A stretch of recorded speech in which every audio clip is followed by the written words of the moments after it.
এক ব্যক্তি এত পাপ করেছে যে শেষে মৃত্যুর সময় সে সন্তানদেরকে ডাকছে, ডেকে বলছে যে আমি যখন মারা যাব আমার লাশটাকে তোমরা কবর দিও না, যদি আল্লাহ পাক আমাকে ধরতে পারেন তাহলে খবর আছে আমার।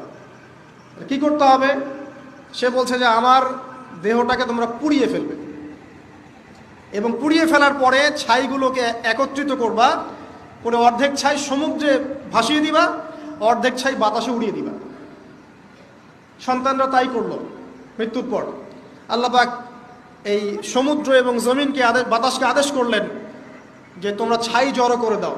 আর মানুষ আর জিন আল্লাহর কথা না শুনলেও এই প্রকৃতি আল্লাহ পাকের কথা শোনে। বিজ্ঞান বলে প্রকৃতি থেকে সব হচ্ছে। কি প্রকৃতি? প্রকৃতি কি, কাকে বলে? মানুষকে আল্লাহর ইবাদতকে বাদ দিয়ে প্রকৃতি পূজায় নিয়ে গেছে। এই পুরো প্রকৃতি আর মহাবিশ্ব এক আল্লাহর ইবাদত করে।